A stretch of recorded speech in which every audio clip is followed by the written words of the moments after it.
क्या आप जानते हैं कि प्राचीन भारत के विश्वविद्यालय जैसे नालंदा, विक्रमशिला तथा तक्षशिला इत्यादि को किन्होंने स्थापित किया और उनमें कैसी शिक्षा व्यवस्था होती थी? तो आइए आज की इस वीडियो में हम प्राचीन भारत के कुछ प्रमुख विश्वविद्यालयों और उनकी शिक्षा व्यवस्थाओं के बारे में जानेंगे। तो सबसे पहले हम बात करते हैं तक्षशिला के बारे में, जो न सिर्फ भारत का अपितु पूरे विश्व का सबसे प्राचीन विश्वविद्यालय था और ये आज के पाकिस्तान में स्थित है। इसकी स्थापना लगभग 1000 ईसा पूर्व से भी पहले हुई थी। ये कोई एक इमारत नहीं थी, अपितु एक पूरा नगर था जहाँ हजारों विद्यार्थी अलग अलग गुरुओं और आचार्यों के आश्रमों में अपनी रुचि व योग्यता के आधार पर शिक्षा ग्रहण करते थे। यहाँ से चाणक्य, पाणिनि, जिन्होंने अष्टाध्यायी की रचना की, तथा आयुर्वेद के महान विद्वान चरक जैसे विद्वानों ने शिक्षा ग्रहण की।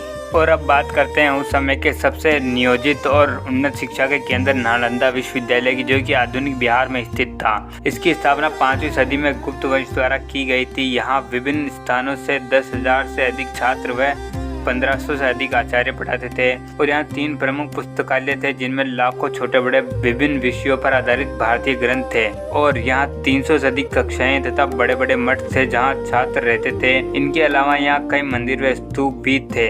इसके बाद आता है विक्रमशिला विश्वविद्यालय, जिसे पाला राजाओं द्वारा 8वीं सदी में स्थापित किया गया। ये आज के आधुनिक बिहार में स्थित था। यहाँ 1000 से अधिक छात्र व सैकड़ों आचार्य रहते थे। ये तांत्रिक, बौद्ध अध्ययन और तिब्बती परंपरा के लिए प्रसिद्ध था तथा नालंदा के बाद ये दूसरा सबसे प्रमुख शिक्षा का केंद्र था। औदंतीपुरी, ये भी आज के आधुनिक बिहार में स्थित था। इसकी स्थापना भी 8वीं सदी में पाल राजाओं द्वारा की गई थी। ये शिक्षा का एक महाविहार माना जाता था। वालाभी, ये आज के गुजरात के सौराष्ट्र में स्थित है। यहाँ बौद्ध और हिंदू समुदाय द्वारा समर्थित शिक्षा दी जाती थी। इसे पेंटेट वित्तीय और समुद्री व्यापार से जुड़ा शिक्षा का केंद्र माना गया। पुष्पागिरी, ये आज के ओडिशा में स्थित है। ये पूर्वी भारत का महत्वपूर्ण शिक्षा केंद्र था।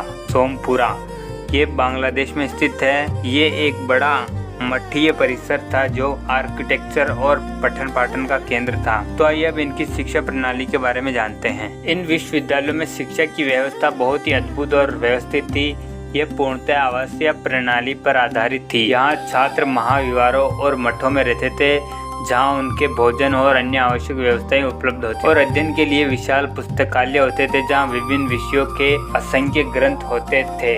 इनमें शिक्षा का मूल आधार गुरु शिष्य परंपरा थी। आचार्य अपने शिष्यों को प्रवचन और व्याख्यानों के माध्यम से ज्ञान प्रदान करते थे। केवल सुनने की ही परंपरा नहीं थी, अपितु संवाद और प्रश्नोत्तर का भी उतना ही महत्व था। वहीं सार्वजनिक वाद विवाद की प्रतियोगिताएं भी आयोजित की जाती थी, जहां विद्यार्थी अपनी तर्क शक्ति और विद्वता की परीक्षा देते थे। तथा इन विश्वविद्यालयों का पाठ्यक्रम अत्यंत व्यापक और बहुविषयक था, जहां धर्म, दर्शन, युद्ध कला, गणित, खगोल विज्ञान, आयुर्वेद, शल्य चिकित्सा तथा राजनीति शास्त्र जैसे 64 से भी अधिक विषयों को शिक्षा दी जाती थी। और इन विश्वविद्यालयों में संस्कृत शिक्षा का प्रमुख माध्यम थी। संस्कृत की अनिवार्यता के बावजूद यहाँ चीन, जापान, इंडोनेशिया, अरब, श्रीलंका, ग्रीस, मिस्र तथा मध्य एशिया जैसे कई देशों से विद्यार्थी यहाँ पढ़ने आते थे। और यहाँ प्रवेश के लिए विद्यार्थी की विद्वता और योग्यता के आधार पर उन्हें प्रवेश दिया जाता था तथा जाति धर्म की कठोर सीमा सामान्य रूप से यहाँ नहीं थी।